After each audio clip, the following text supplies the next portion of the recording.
Welcome back to Metropol Business Center. If you're just joining us, you are right on time for our conversation of today. I'm being joined by lovely Kenyan fashion designers as we look at exactly what's happening in the fashion industry. Now, like most industries, the fashion industry has been hit badly because of the pandemic. But designers are staying positive and chalking out new strategies to keep their business afloat. On today's edition of Metropol Business Center with me, we'll look at how Kenyan fashion designers are adapting to the new normal. And of course, joining me today is the one and only Ivy Ouko, as well as Peter Emmanuel, who's joining us to have this conversation. We had a lot of people scheduled for today, but unfortunately some had to cancel, but the show must go on. Thank you so much for joining me, Ivy and Peter. Anytime. Thanks for having us. Hi. Great. Now, I just want to jump into our conversation. I'm super excited to get to see what your perspectives and some of the challenges you're going through. Now, the year 2020 has been a roller coaster, and as it comes to an end, we all hope for the best. But I want to begin by getting to know what challenges you first faced individually when COVID-19 came into the picture. I will start off with you, Ivy, and then I could get to see what your experience was, Peter. So, Ivy, you can share with us first. When the pandemic first set in, things were all over the place. Nobody knew what to expect. Nobody knew what it was all about. So personally, what I experienced was a lot of cancellations, a lot of calls from customers to put on hold what was already happening. Mm-hmm. Some of them have not even come back up until now. And some of the things that had been cancelled have not been rescheduled yet. But as things are going on, the economy is opening, mm-hmm. slowly by slowly. It's a very slow movement, but we are getting there. We are. Great. We definitely are getting there, that's for sure. Peter, what about you? What are some of the challenges you faced when COVID-19 came into the picture? Just like Ivy, I will say we probably face the same kind of challenges. For me, running a business, you have to pay bills, you know? Yes. You also have to do payments and all that. But now, when the pandemic hit, a lot of citizens were focused on essentials, and businesses like ours in the fashion design, they tend to figure it out. It was figured out as not essential. And therefore, just being afloat, paying the bills and, settling the kind of people who you work with and all that, it was difficult because orders declined. It reached to a level where there were no orders completely. So you literally had to shut down or find a way on how you can balance out so as you could come back on board. But we thank God, here we are right now. Happy you mentioned that, Peter, because this brings me to my next question. In an interview, the All-Africa fashion designer Anyango Mpinga said that throughout this COVID-19 period, she had to really think on whether selling expensive dresses at this time would be considered as an essential item. So, as a fashion designer, you were put in a situation where to think, are these clothing prices, as essential item? Now, this brings me to my question of whether any of you had to slash your prices in order to make sales during this period, because it's so crucial, business is slow, so you might have to really consider the prices of your, your pieces. I want to get to see what you went through, Peter, and then we can move on to Ivy.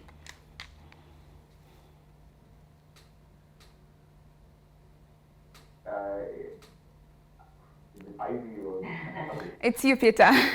For me, it's you. Oh, sorry, I thought you were going on with Ivy. For me, I will say, when it comes to pricing, there are factors affecting pricing. Yeah.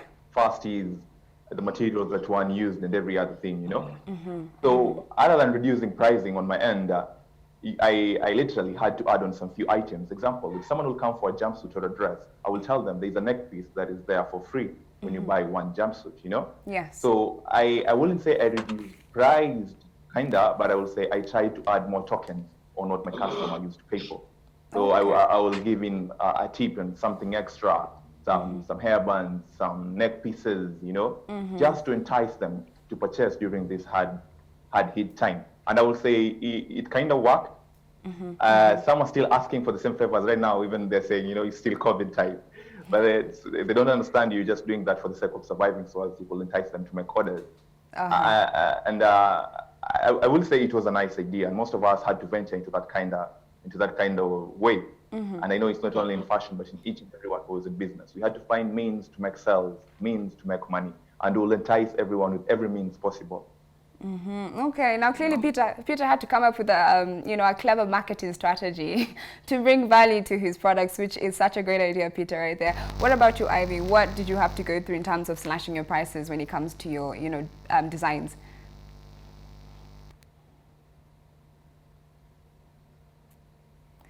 The orders that had been cancelled because you had bought all the materials at the beginning of the year. So a lot of that is what we used to, we strategized and marketed it like, this is what we have. This fabric, these materials can give you good outfits. So it slashed down a lot of our expenses. It allowed us to give discounts, some up to 60% at least, just to keep us afloat. Yeah, because most of the clients that we had at the beginning of the year, how we do it is they pay a deposit, we buy the materials, and we get to move on. So that is what we used. And we tried to look for other ways of getting materials that were cheaper, but producing top-notch outfits, top-notch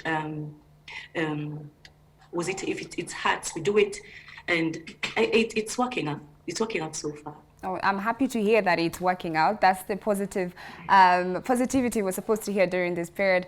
Now, of course, we're in a time where people want to buy and shop for essentials or even comfort clothes, as people are majority working from home. Now, as a fashion designer, who's known for a certain type of style, of apparel, have you felt like you're in a position where you have to try something new, different to follow the current trend with COVID-19, especially when it comes to fashion clothing? Peter, is this something you're going through, or you're still focusing on what you do? When it comes to fashion and design, you being creative, whether there was a pandemic or not, is something that you have to do for you to survive in this game. Yes. So I will say, for people who are in the game and in the business and are serious about what they do and they love what they're doing, for them to be creative, not even pandemic motivated, allow me to say so.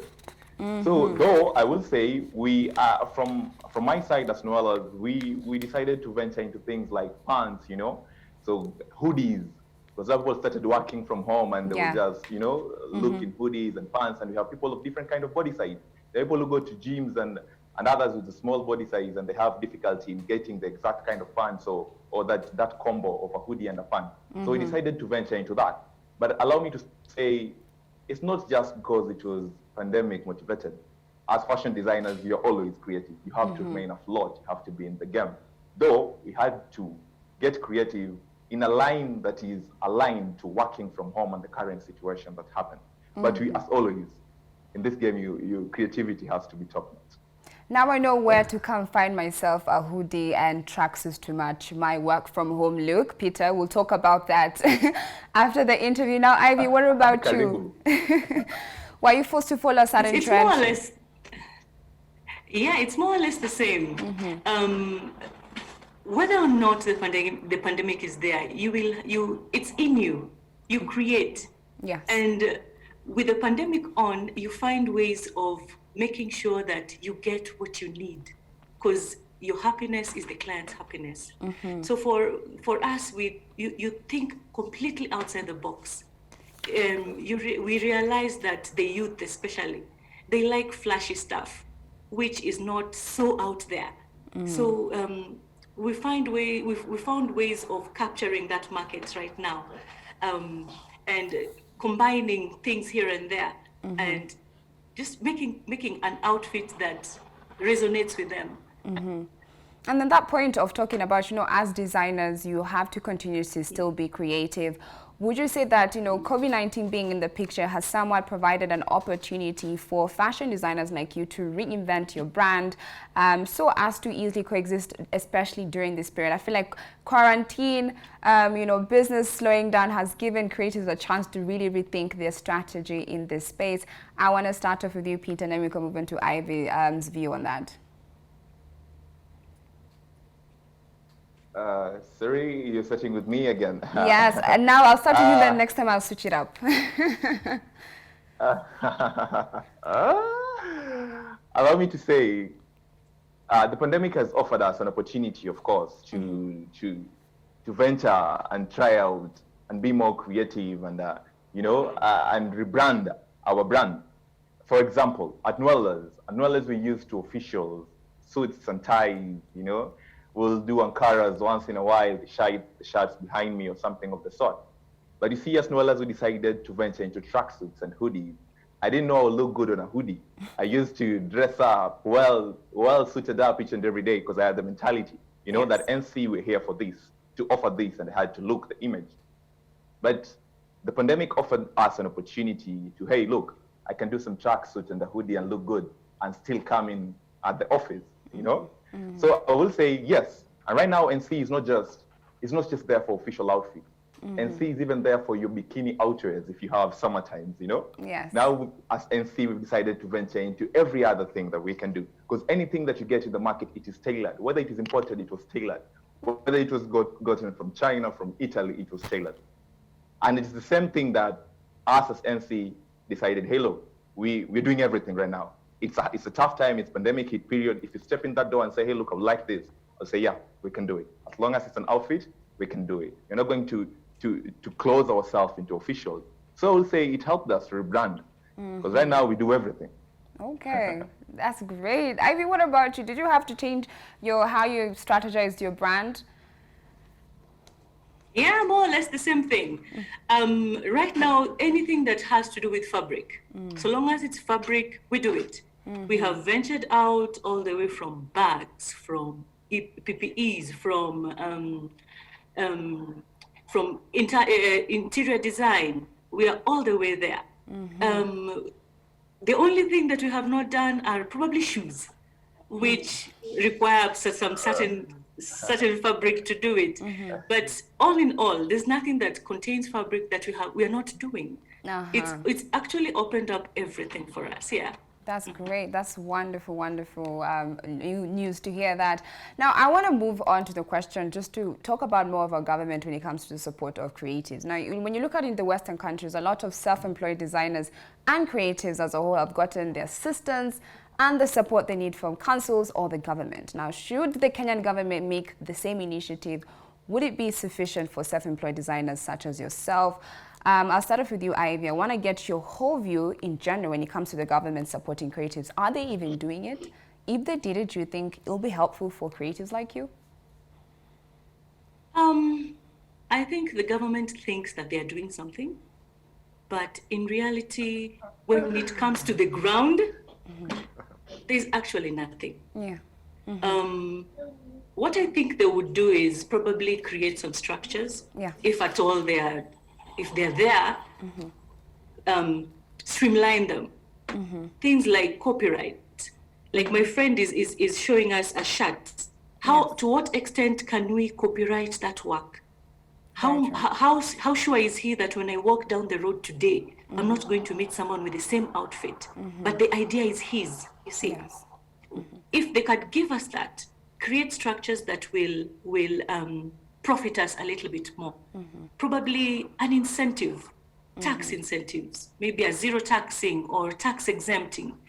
It would work well for us. But at this point, if I'm importing fabric, it's so expensive. By the time I sit down, I consider my expenses. I consider just a small markup. Yes. It is it's just out there. And when I come to you, for example, as a customer, and I ask you to pay between 5,000 and 7,000 shillings for an outfit you think you can get for probably half that or even a quarter of that, you're wondering, hello, why? Exactly. I think that would work very well for us. Also, marketing our brands. We are not that we can cancel out everything that is out there, things that are coming in. But if we can sensitize more on our local brands, I think it can bring down the expenses. That's very true. So the government just shine basically, even more. The government needs to put in structures that offer you security for your ideas, and you can make money from your work. That is very true. I support that as well. Peter, I want to get to know your perspective on this particular issue when it comes to the government taking, a step in helping creatives like you. I like how Ivy has phrased it. she said the government thinks they're doing something, and basically that is our government. That is the government of Kenya. Being a businessman or even just trying any other thing in Kenya, anyone who's doing anything right now, Yes. It's a tough, it's a huge mountain, you know. It's something big, because there are a lot of challenges and a lot of difficulties that we face with this government. All they do is they think, as my friend has put it, they think they're doing something. Right now they're saying about tax evasion for 7 years for youth who are in business. My friend, you know, even watching this country of ours, it's a big joke. But allow me to be positive anyway, because I'm a Kenyan and Kenyan by blood.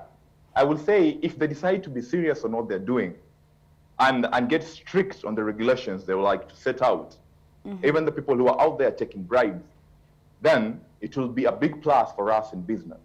But even if the government says right now they want to give us incentives and say there are no tax, trust you me, there is a county man from the county officials who will walk in that door and want bribe, knowing very well you're told there's no taxing, you know? Yes. So the government thinks they are doing something. I will wish that they sit down and implement them and get down to the root cause of this. Because we as business, anything coming from the government that is incentive-wise, it is good for us, you know? And I would wish, just like as you say, the Western countries have been given incentives on how to do their businesses. I dream that one day Kenyan will get to that level. Right now it's all in papers. We'll write down in papers and say 7 years tax evasion. We'll write down, they'll write down in their BBI documents and tell us, as businessmen, you'll get this and that. But we who on the ground, I guess we are ready. Yes. We are ready for all those negative outcomes. So they just say it to look good. But it doesn't happen. But I hope and pray that it does happen one day. Okay, well, I hope and pray. I'm hoping for the positivity as well. Really, it's time for government to actually go to the ground and initiate all these different policies they keep talking about for creators. Well, guys, because of time, I have to end our conversation here. I'm so sad because I had a few more questions for you, but you know what? We'll have this conversation again. It's not the end. Thank you so much, Ivy and Peter, for giving us your insights as fashion designers, what you're going through during this period. Always. Great. Asante. All right, great. Now, we are not done, guys. We're going to take a short commercial break. When we come back, we're looking at the trends in the fashion scene as well as the entertainment space. We'll see you guys right after this.